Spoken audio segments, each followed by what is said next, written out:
So tonight I'm going to start talking. I mentioned that I'm going to start on this topic, and it's amazing how much can be said. In fact, all 3 sermons are ready to go, but I only preach the one tonight. Say hallelujah for that. I want to talk to you in these next few weeks, 3 weeks at least, called to holiness.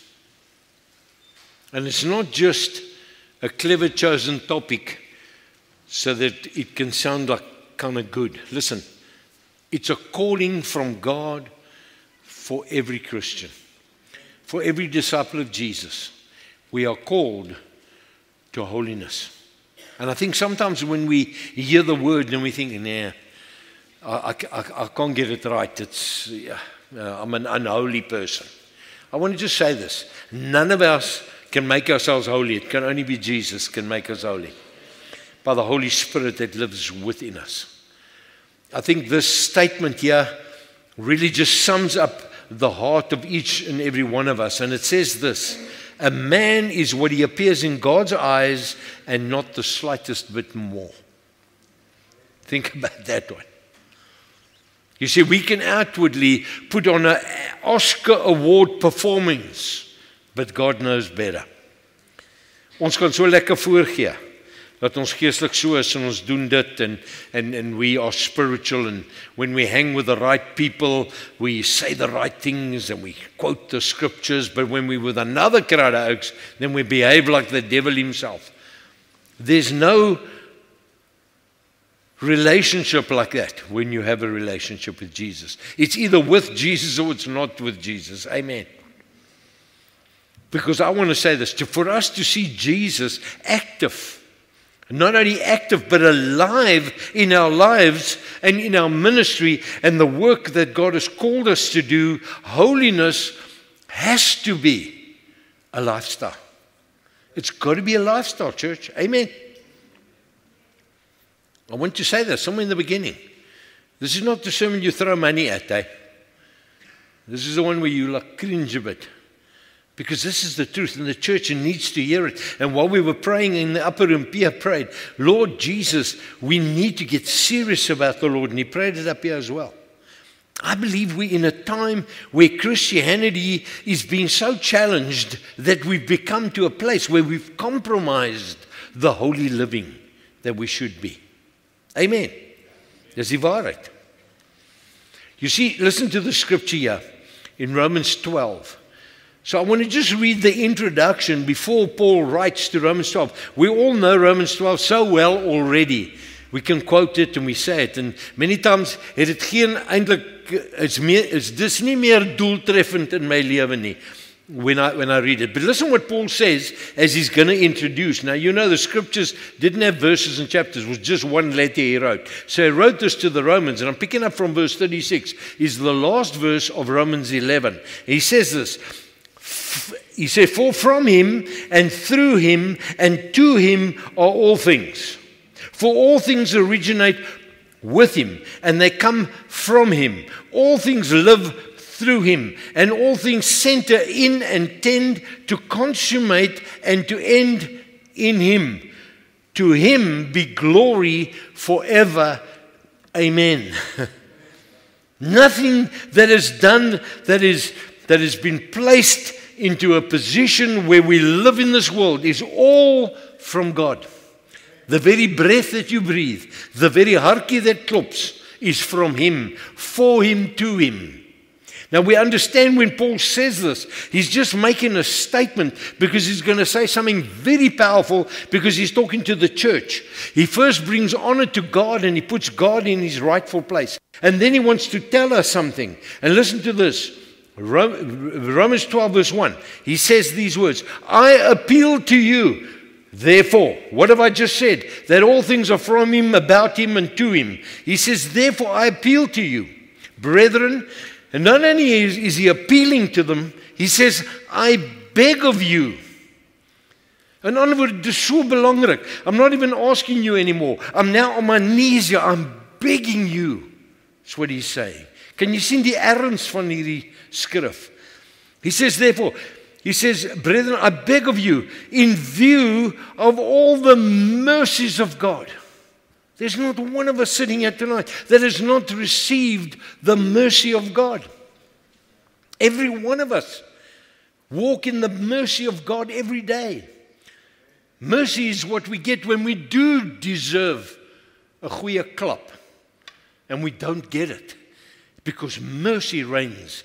In the light of Him who created everything, and it's all about Him. He says, in the light of that, in light of the mercies of God, listen, to make, now this is what He's telling the church. He's appealing to them, He's begging them that you will make a decisive dedication of your bodies, presenting your whole members and your faculties as a living sacrifice.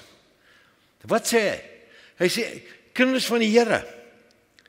He's talking to the church, but individually He's talking to us. He's saying that we, individuals, need to make a decisive decision with these bodies of ours, because the Bible says we are the temple of God. Vanaand, as jy hier sit and you have Jesus in your life, you have become the temple of God. That's where the Holy Spirit dwells. 1 Corinthians 6:16 or somewhere around there. He says, don't you know that your body is the temple of the Holy Spirit? We are the temple of the Holy Spirit. So what does he say? Bring your whole body and make a living sacrifice. And listen to the next word he says, holy. Say with me, holy. Because that's what we're talking about tonight. Called to a holy life. Called to holiness. He says, and then he explains it, the Amplified. He says, make a sacrifice. That the sacrifice you make must be holy, devoted, consecrated, and well-pleasing to God. Ek moet 'n toegewyde lewe wat aanvaarbaar is vir God. Amen. That's what he's saying. He says, which is your, and I love this, he says it's your reasonable service. I'm not asking you to do more than what God wants you to do. Want dit is moontlik om dit te doen, wil hy sê hierso. It's your reasonable, rational, intelligent service and spiritual worship. It's my spiritual worship. It's reasonable and it's an intelligible understanding dat dit is moontlik om heilig te lewe voor die Here. Hoekom?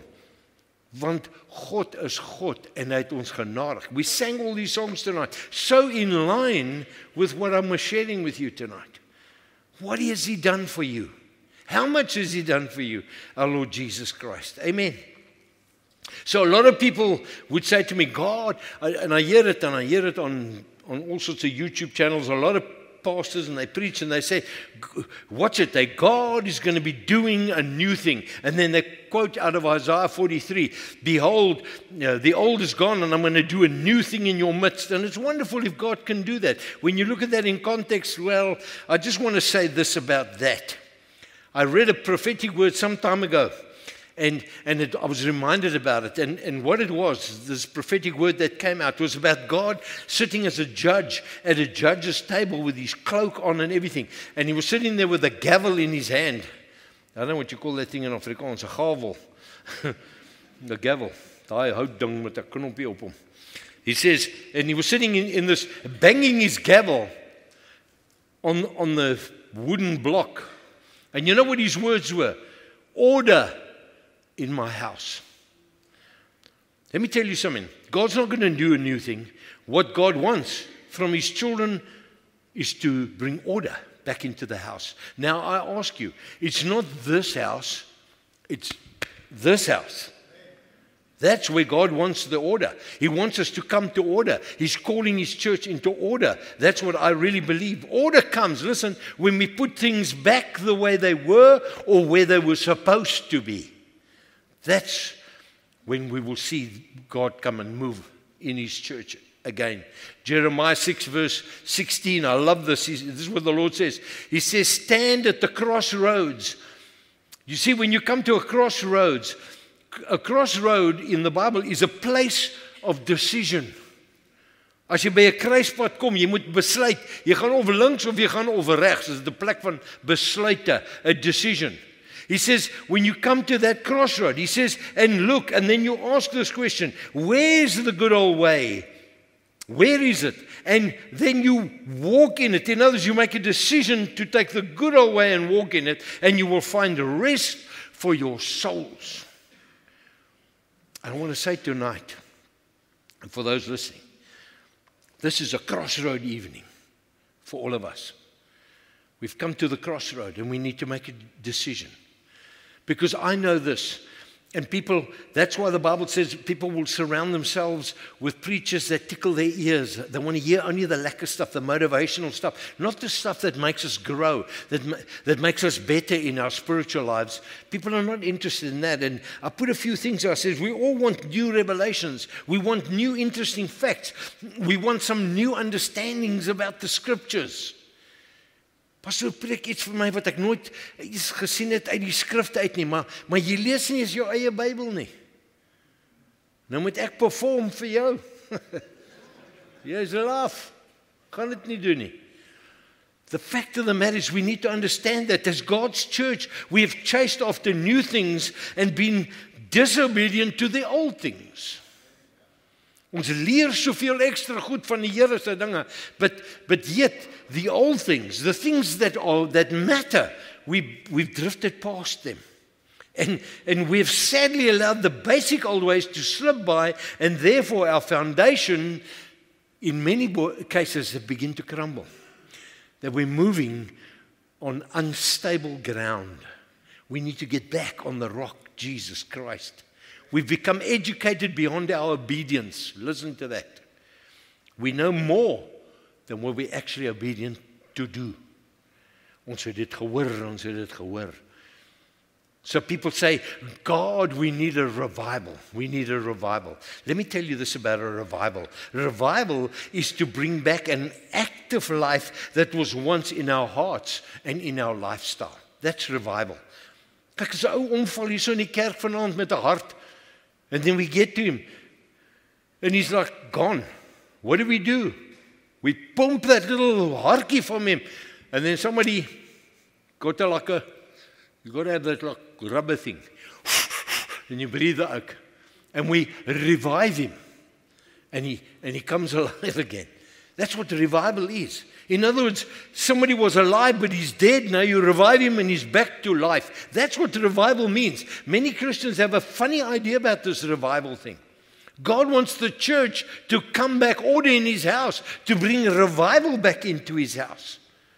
Isaiah 66 verse 1 and 2. And don't forget, we're talking about called to holiness. Isaiah 66 verse 1 and 2. God speaking. This is what he says. Heaven is my throne and the earth is my footstool.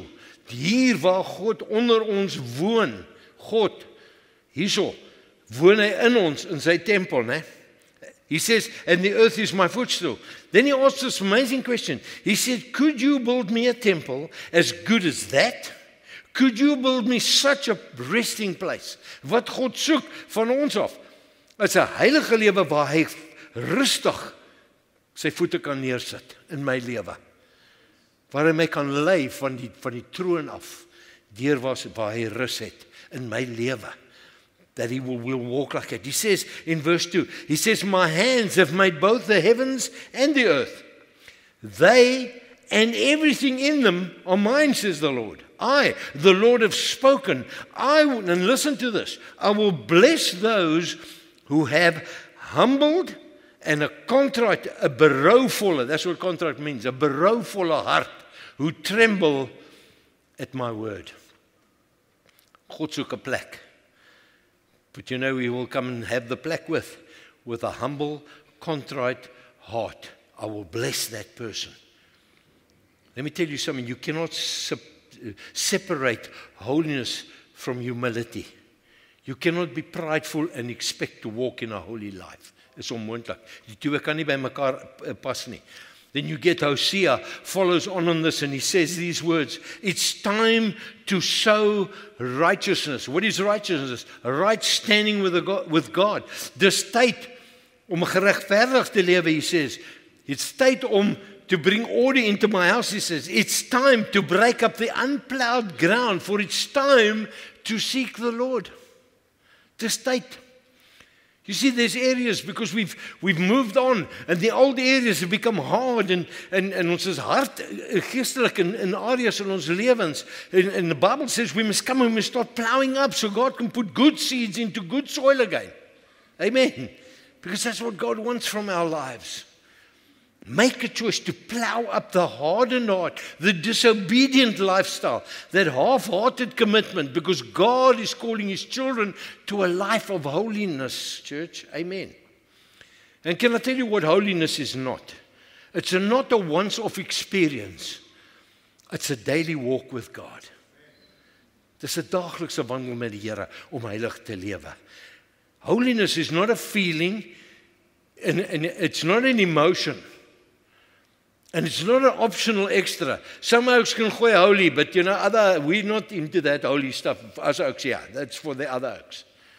The oaks that really read their Bibles and they pray a little bit more and they attend church and they lekker. Holiness is vir hulle. Ek kom af en toe kerk toe is not really my thing, But holiness, that's for the other oaks.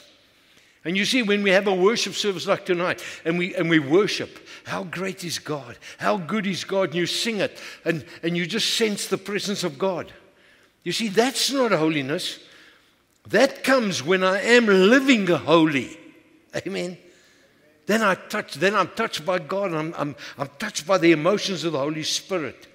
Because holiness is a direct result of a Jesus-filled heart.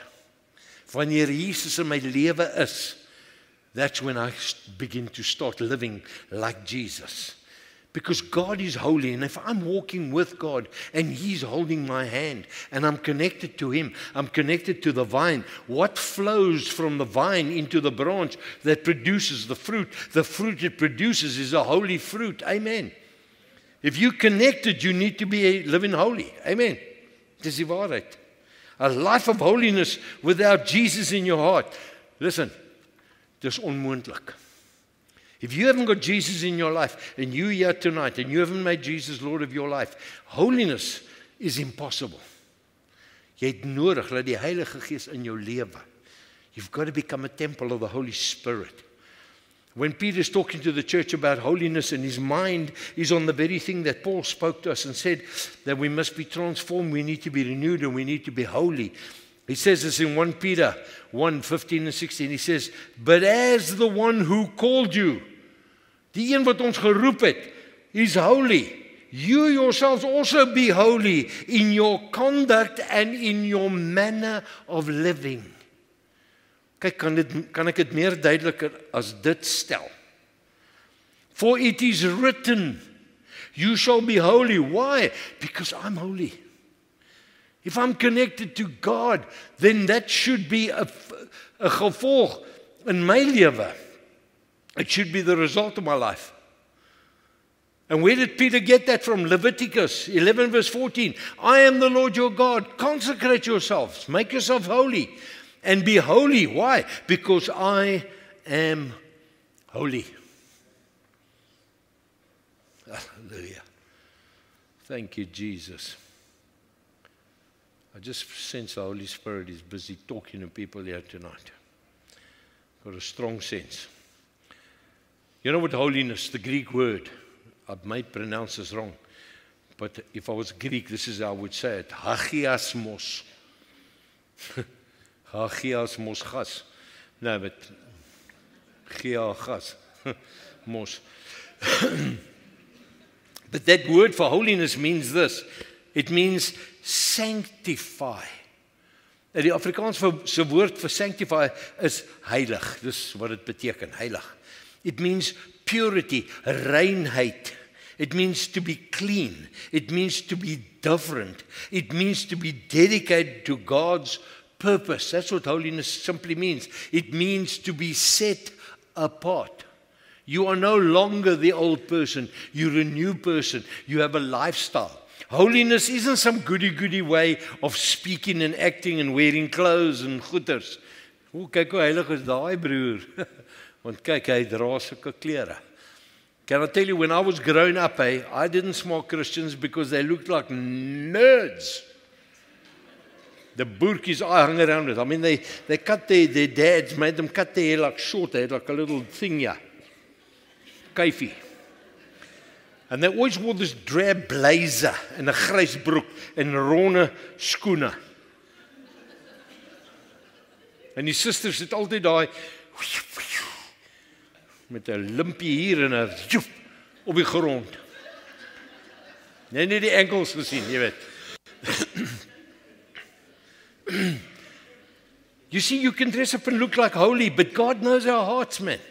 Jy kan so onheilig wees en jy kan aantrek soos 'n heilige ou. Amen. You can wear a little thing over here with a back to front collar. Confuses us sometimes. But it's not going to help. Let me just say that. Do you know how serious Jesus was about holiness? Listen, Jesus prayed this for us. Listen, John 17, verse 15 through 20. He says this, my prayer, God, he's talking to his Father, is not that you take these people out of the world, but that you protect them from the evil one. Dis wat hy bid. Hy bid vir sy disciples. En dis daai gebed is vir ons ook hierso, vanaand, tonight. God's prayed that prayer over us.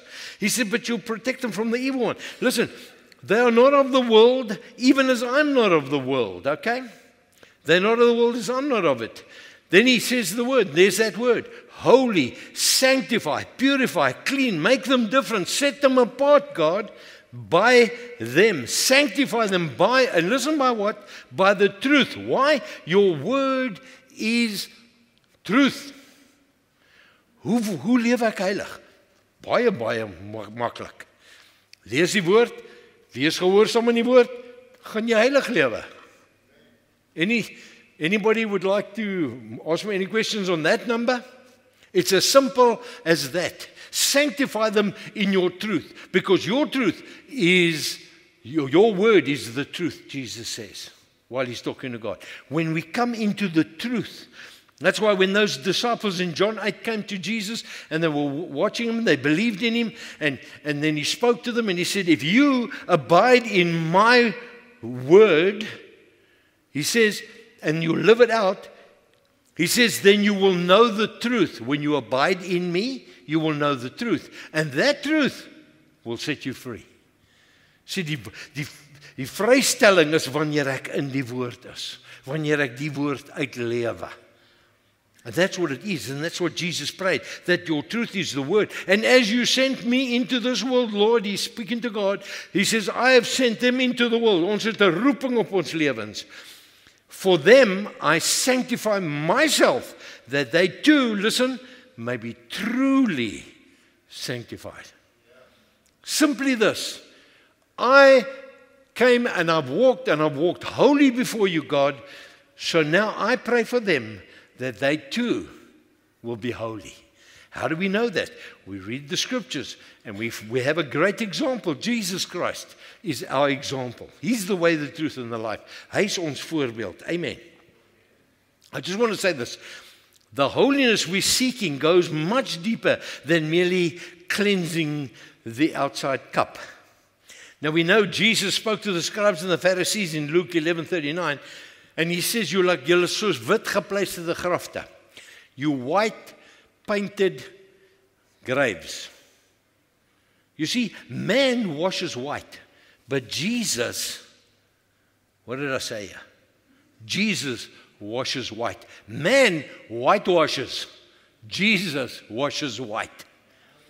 And that's the problem. We wash white. Jesus comes and he cleanses us and he whitewashes us, washes us white. And I'm so confused now. It's somewhere. Whatever you do is don't whitewash your life. Let Jesus wash you white. And moving on. Ek dink julle het dit nou gevang, né? Just ek hoop so. Here Jesus. Here we go. True holiness does not come from following rules. And you see it in life. You see it in the Christian walk, and you see it amongst Christians. So many Christians make up their own set of rules about holiness. What's right and what's wrong in their own minds. What God's word says is not important. Ek doen maar my eie ding en ek dink dis reg. Because I tell you, holiness comes from following Jesus. That's where holiness comes from, following Jesus, being different like Jesus. I love the scripture in John 3, verse 30. The Amplified says it so nicely. He must increase, and I must decrease. He must grow more prominent, and I must grow less prominent. Minder van George and meer van Jesus. That's what holiness is.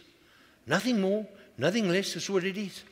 And we need to take it serious. Because when Paul wrote to the Galatians church, the Gentile church that got saved, he spoke to them in Galatians 5:25. He says this, since this is the kind of life we have chosen, the life of the Spirit. Ons het die lewe van die Gees gekies toe ons Jesus in ons lewens ingenooi het. He says, we became children of God with the Spirit of God in us. He says, let us make sure not to, what's that word now quickly? Not to whitewash, but to be washed white. He says, since this kind of life, we have chosen the life of the Spirit. Let us make sure that we do not just hold on to it as an idea in our heads or sentiments in our hearts, but work out its implications in every detail in your life. But elke detail in your life, in your lewe, in your lyfie. Yes, I nearly said something else now. Daar is so 'n liedjie, ek weet. Dis baie stout daai lied. But we need to be into the Word of God, and we need to study the Word of God. We cannot just think, oh, jy weet, dis die waarheid, dis wonderlik. And while we were singing tonight, God just laid that so strong on my heart that there are people that are sitting here, but all of this stuff, you're longing for it, and you want it, and you used to understand it, but you don't understand it, and you can't seem to connect yourself to this glorious, victorious life. And Jesus is saying to you tonight, as he said in his through the Word tonight, that he is the bridge tonight. You can come across, and he will take you with his wonderful, glorious, righteous hand, and he will hold you, and he will bring you back to him. Because it's got to be our goal, our aim. It's got to be our determination. If your goals are less than Christ-likeness, as dit nie geestelik en goddelik is nie, jou doel in die lewe. If you are happy and content to be just where you are and leave again tonight and come back next Sunday and carry on, this word on holiness, listen, it's going to pass right over your head. You won't understand it. You won't grip it. That's why Isaiah 66 verse 2, God said these words, this is the man to whom I will look and I will have regard. Him who is what, church? Humble. And I said to you, you cannot be humble without being holy. Holiness and humbleness works together, both of them. Because I believe this humility precedes holiness. Because when I'm living a holy life, I will most naturally begin to live a humble life. Amen. That's a fact. It is true. There's a guy by the name of Alan Bond said this, the bigger I grow in God, the smaller I become. That's John 3:30. He must increase, I must decrease. And that's what a holy living is. I did a sermon a long time ago, descending into greatness. If you want to be great in the Lord, you need to go down. And it's called holiness. Because a holy man is a humble man. I can tell you that tonight. So why discuss humility while on the subject of holiness? I believe this. Because holiness is the product of grace, and God gives grace only to the what, church? The humble. God gives grace to the humble. He opposes the proud, but he shows himself favorably and graciously to the humble. Matthew 11:29, Jesus said these words, learn of me, I am gentle, I am meek, and I am humble in heart. The holiest person that lived such a powerful life, and he had the most powerful voice that ever spoke, described himself as gentle and meek and humble in heart. Isn't that absolutely amazing? That is our Savior. Because it's so important that we understand that Jesus didn't condemn sinners because of unholiness, sinners. You know, he condemned the hypocrites. Dis hulle wat hy gesê het, julle is soos wit gepleisterde grafte. Jesus washes white, but they whitewash. Getting good at that one now, aren't I? It's absolutely amazing. It was the hypocrites, the church people, that are not living holy lives. A hypocrite is a person who excuses his own sin while condemning the sins of others. And no one can remain a hypocrite and find holiness at the same time. It's impossible. That's why the scribes and the Pharisees and the religious people of the day, if you've been watching some of these movies that are out now, and you can see how the ungodly, like the play we went to see the other night, the crucifixion, and you can see how religion has separated people from God. It takes a humble, holy life to walk with the Lord Jesus Christ, man. That's why every day the first step we take to sanctification, daai wonderlike woord, sanctification, to be pure, the first step we do to be different, to be set apart, to be dedicated to God's purpose, the first step we take in our lives must be admitting, and please hear this, that we're not as holy as we think we'd like to appear. Amen? Om te sê, Here, hey, I miss the mark every day. I really don't make it, Lord. Please help me. But that's the first step we need to do. We need to take ownership for our own mess-ups. We say, Lord, I need to cross this bridge that you put here, but I'm still hanging on this side, but I need to move, I need to move. The first step in a call to humility is 1 Peter 5:5. He says, God gives special blessing to those who are humble, but he sets himself against those that are proud. Isn't that so? Somebody quoted and said this, pride is the only disease, and I want you to hear this, known to man, that makes everyone sick except the one who has it. It's true. The one who's like a prideful, he thinks he's like, because when you're humble, they say when you start talking about humility, then you're full of pride. And the story I said about the oak, they found him to be the most humble man. They gave him a little badge, the humblest uncle in the church. And he wore it last Sunday. They took the badge back.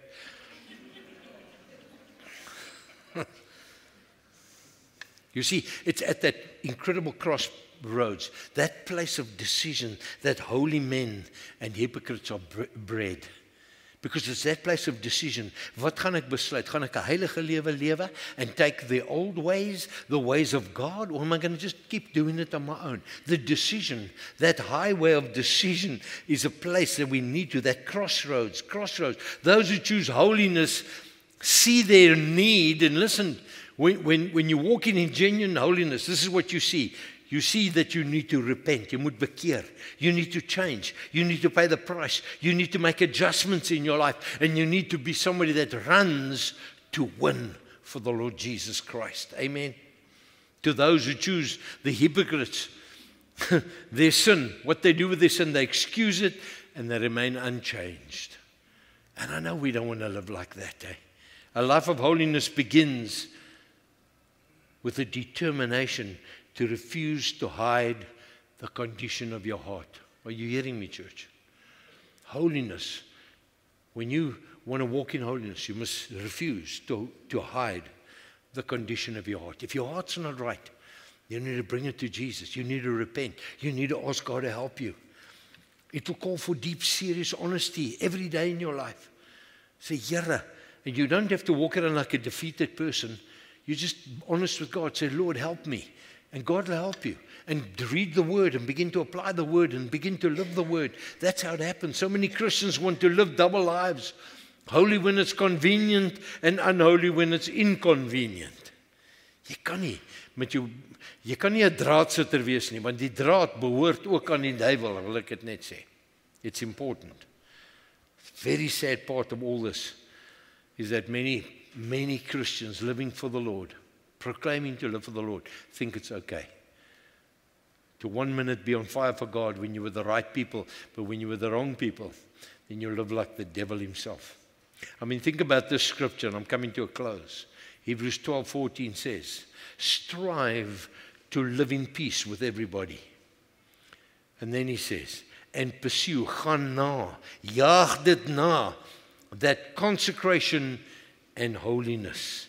And hear this, without which no one will ever see the Lord. You hear what he's saying? Without holiness, you will never see the Lord. What did God say? I want order in my house. God is talking to us. I want order in my house. I want my children. I want my body. I'm looking for a place to put the earth is my footstool. I want to live and I want to use you and I want to bless you and I want to speak into your life and I want to make you a dynamic child of mine. Is God's order. What kind of house will you build for me? God asks. What kind of house? You see, a half-hearted attempt is a wholehearted failure. Ons kan nie halfgebak die ding doen nie. He closes off with those words. A man, what I started with, a man is what he appears in God's eyes and not the slightest bit more.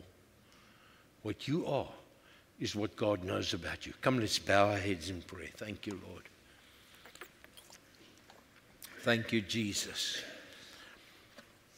If I can get the clavier to play over here for us, thank you. But I want you to be looking around now. Two things. There's something that God laid on my heart a couple of weeks already, and somebody very precious reminded me and asked about this. But I just want to ask this question. Ons praat van die Here Jesus. But maybe there's somebody here tonight that does not know or is not walking close to Jesus. If you're here tonight, I want to challenge you to come to that place, to have an intimate relationship with the Lord Jesus Christ. If you're not sure about your walk with Jesus, because the Bible says believe in Jesus. Once you believe, and everybody believes, but you've got to receive Him so that you can become a child of God. That Father God becomes your Father. If that is you and you're sitting here, I want you to, if you want to make that decision tonight, because we've got very capable people that would love to pray with you. Is there anybody like that? Just slip up your hand. Let me see if there's anybody who wants to say, Jesus, tonight I want to change my life. Anybody here like that? Thank you, buddy. Thank you. I see those two hands there. Well, praise God. Thank you. Anybody else here that wants to say, I need to connect with this Jesus, man. I want to walk in an intimate. Thanks, bud. Just put down the hand there. Thank you, Lord. We don't want to embarrass anybody, but we just want to say this. If you did put up your hand tonight, we want to get some of our altar workers to come and pray with you and just to lead you to the Lord. And we want to put a little book in your hand that will help you to grow in your relationship with the Lord. If you guys wouldn't mind to come to the front over here, and then people will meet with you and come. If can our altar workers just move out. Dankie julle. Bless God. What a beautiful decision, man. The best decision anybody can make is to make that decision to follow the Lord Jesus Christ, to be with God, and to just make that decision. Thanks.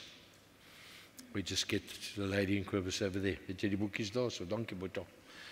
I just want to say to you guys, you know, I remember 1975, long time ago. My memory can't even remember it all together, but there was a night I was sitting in the church and the pastor asked that same thing, and I stood up and I said, I want to accept Jesus. And when I was sincere in our heart and I accepted Him, my life was never the same again. And I know that God can do that for you guys from today on, to walk in this amazing journey with the King of Kings. Because at the end of the day, He has the final say on everything in our lives. And it's eternal with God or eternity without God. Tonight you make a God decision in your life. I just want to pray over these precious couple tonight. Father, I just thank You for these two precious souls. Because Lord, I know Your word teaches us when one sinner makes a decision, heaven goes into rejoicing because of one sinner that makes the decision. So we know tonight, Lord, that there's rejoicing because the work of the cross has been completed. You said it is finished, and You draw men unto You through Your Holy Spirit. I pray, Lord, that You will touch this couple's lives, that they will walk in a journey until Jesus comes with great power, great anointing, and great blessing in their lives. For that we want to thank You, Jesus. We thank You for that. Amen. Thank you. Do you guys want to take them to the back there? Just pray with them. Thanks, guys. Bless you. Thank you, God. Now, I'm not finished yet. Because I know God wants to do something very specific. God, the question God says, order in my house. Come, let's just pray for a moment. I just know and sense in my heart that the Holy Spirit's not finished with us. God has spoken to people in this house tonight. Father, I just pray that you, through the Spirit now, would just call upon and rest upon those that need to make a decision tonight. They've come to that crossroad, as your word says, and they're going to make a decision. I pray tonight that the decision will be the right one, to go the way of the Lord Jesus Christ. Maybe there are some that have drifted away and not walking with you right now. Maybe walking in a very lukewarm kind of a way. I want to ask tonight, if that is you. Now here's the challenge. Because time's going, but we're not here to worry about time. If that's you, I want you to come forward tonight, because you need to make a commitment, not in your seat, but out here in front. Come and kneel in front over here. And if we can, we'll lay hands on you and pray for God's strength. But I want you to move out of your seat now. Come and say, Lord Jesus. Now, I don't know who's going to be the first tonight, but I know the Holy Spirit has spoken to us. Come and be courageous tonight and say, Lord, here I am. I'm coming before you, Jesus, and I'm committing myself to you, because I haven't been living the life that I've heard tonight out of your word. Thank you, Jesus. I just know it. I know it. There's seats that are getting like warm under your boude right now. And I know you need to come forward tonight, because it's so easy to sit in your seat and make a decision and you don't really mean it. You want God to touch your heart. And remember, you're not coming forward for the pastor, please. This is a moment between you and your eternal Father, who wants to touch your heart, wants to touch your life, wants to strengthen you within. But you need to make that decision. Say, God, here I am. You know, what do the people think? Well, who cares what the people think? It's important what God thinks, because He has an eternal plan for your life. Thank you, Jesus. Precious Father, come and work in our hearts tonight, God. You're the bridge builder tonight, and I pray that you'll come and build bridges tonight, Lord. Come and touch these precious lives. If you need to be here tonight, please, this is your moment. Don't leave here if the Holy Spirit has spoken in your heart. Thank you, Jesus. Precious Father, I don't want to press on and press on and press on, but I just sense that there are people that God is speaking to, and you're holding back because you're thinking, Lord, if I make this decision, I can't do this, and tomorrow I'm going to do that. And you have all of these plans which are not from God, and it's going to just get you further and further away from your relationship with the Lord Jesus. But tonight you make a decision and say, Lord, here I am. I commit myself to you now. I commit myself to you now, Father. Thank you, Jesus. Hallelujah.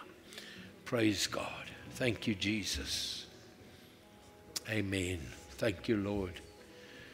Thank you, Jesus. Wonderful Jesus.